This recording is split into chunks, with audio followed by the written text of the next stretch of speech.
Capítulo de un libro que se llama El lenguaje, que es de George Yule. El lenguaje de George Yule es un libro introductorio a las teorías lingüísticas y a los niveles del lenguaje. Ahora, hay que rescatar que en esta contingencia y en este contexto de clases online, uno tiene que recurrir a los recursos electrónicos que estén disponibles. ¿Ya? Y este es un recurso electrónico que pone a disposición de nosotros la mayoría de su contenido. ¿Ya? Y por eso lo vamos a usar. Este es un libro que está en la biblioteca. Si ustedes lo buscan, eh, lo pueden encontrar en la biblioteca de la Universidad del Biobío, ¿ya? Porque se usa este texto para introducir algunas temáticas relacionadas con el lenguaje. Ya, es un muy buen libro, un libro que contiene un lenguaje muy familiar, ya, o una jerga muy familiar para dar a conocer temas que son complicados de explicar ya sobre el lenguaje.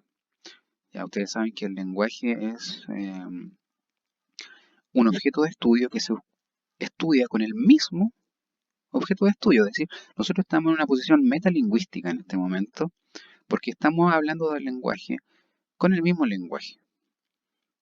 ¿Ya? Es algo complejo, ¿ya? Es un nivel distinto, ¿ya? Es del nivel de el uso del lenguaje, ¿ya? Pero hay otro nivel más arriba, que es el metalingüístico, que es el cómo funciona el lenguaje finalmente. ¿Ya? Entonces, este libro, de una manera muy amigable, trata de explicar lo complejo que es el lenguaje, ¿ya? Con palabras muy sencillas, ¿ya? Obviamente es una traducción, ¿ya? Pero es un libro muy utilizado, ¿ya? Entre quienes enseñamos y quienes aprenden lenguaje. ¿Ya? Teniendo esta pequeña introducción de este libro, les voy a pedir que acá, en el índice que tiene que presenta Google Books, nosotros nos vayamos a la sección 4. Perdón, la sección 3. La sección 4 la vamos a ver, pero más adelante.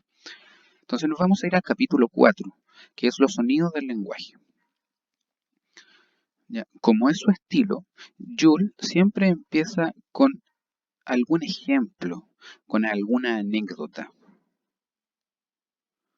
En este caso hay un poema que habla sobre los sonidos del lenguaje. Finalmente es un soneto, ¿ya?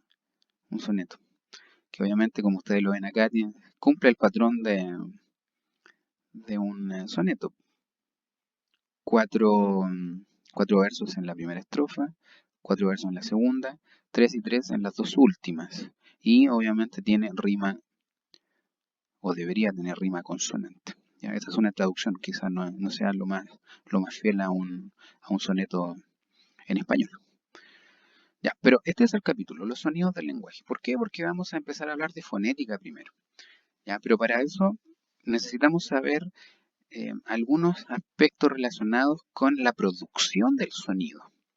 ¿Ya? Cómo el ser humano, ¿ya?, articula esos sonidos, ¿ya?, y cómo esa articulación de sonidos va formando unidades que van a tener significado, obviamente. ¿Ya? No olvidemos que lo que nosotros hacemos al comunicarnos, ¿ya?, al usar el lenguaje, son ruidos. ¿Ya? Son ruidos que vienen de una fuente del sonido, que es nuestros pliegues vocales, ya que son unos músculos, ya que se contraen y se distienden y hacen contacto, son dos cuerdas, ¿ya? Y al hacer contacto generan un sonido. Ahora, ese sonido obviamente pasa por la cavidad bucal y la cavidad nasal, ¿ya? Y nosotros lo obstruimos o lo dejamos pasar, ¿ya?, para generar los sonidos que van a ser los escogidos para crear signos lingüísticos finalmente. Y así obviamente comunicar algo, dar a conocer un significado. ¿Ya? Obviamente se va a hablar aquí del sonido del lenguaje. Ya no olviden ustedes que los sonidos del lenguaje, ya tienen su origen en muchas variables o en muchos elementos de la anatomía y la fisiología humana. Es decir, el aire nace en los pulmones, ¿cierto? ya, de los pulmones, obviamente sube a través de la tráquea, llega a los pliegues vocales, ¿ya? Ahí vibran las cuerdas o pliegues vocales, ¿ya?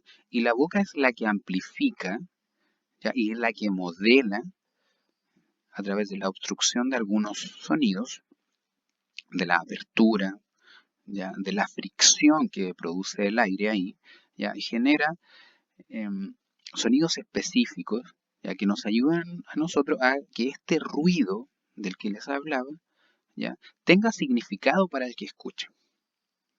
¿Ya? Esa es una premisa fundamental. ¿Ya? El lenguaje es lenguaje propiamente tal porque del ser humano nace un recurso que permite la creación de signos que tienen significados. ¿Ya? Bueno, esto lo vamos a hablar ya largamente en nuestra próxima sesión, ¿ya? Pero quiero que comprendamos un poco cuál es el sustrato de todo esto. Ya cuando hablamos de sonido del lenguaje, a uno le parece que esto es demasiado automático, es demasiado obvio, pero hay todo un procedimiento, hay toda una operación detrás de esto, ya que permite que esto sea posible. ¿Ya? Un fenómeno acústico, un fenómeno que está dentro de los parámetros físicos. ¿Ya? Hablamos también que el sonido también, eh, en el sonido hay energía. ¿Ya? La energía que obviamente viene de la contracción de nuestro pulmón, ya de la emisión, ya de la activación de ciertos músculos de nuestra boca, ¿ya? Etcétera. Entonces, este es un capítulo que se llama Los sonidos del lenguaje.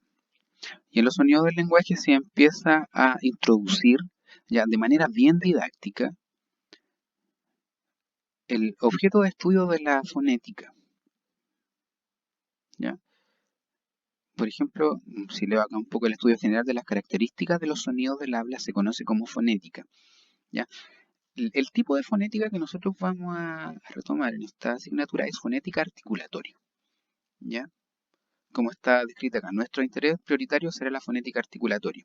¿Ya? La fonética acústica y la fonética auditiva requiere otros procedimientos, incluso otros materiales e instrumentos para poder estudiarlo.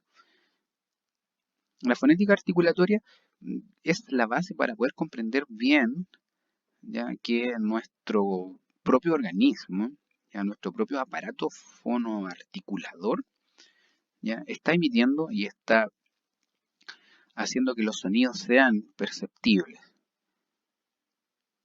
¿Ok? Entonces aquí se empieza a hacer una clasificación de los sonidos, ya después que se explica lo que es fonética, o se da a entender lo que es fonética, más bien. La diferencia entre sonidos sonoros y sordos, ¿ya? La clasificación de sonidos de acuerdo con su punto de articulación. Ustedes ahí lo van a ir sabiendo qué es un punto de articulación. Está ilustrado también ahí.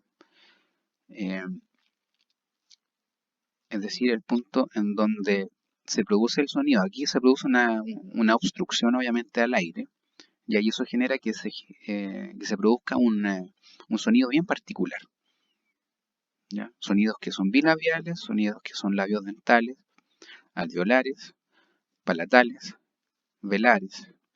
¿Ya? Todas esas zonas las van a conocer. ¿Ya? Acá también eh, se da a conocer una pequeña tabla de sonidos consonánticos. Ya no olvidemos que los sonidos consonánticos son un tipo de sonido, los otros son los sonidos vocálicos, que a continuación también se van a dar a entender.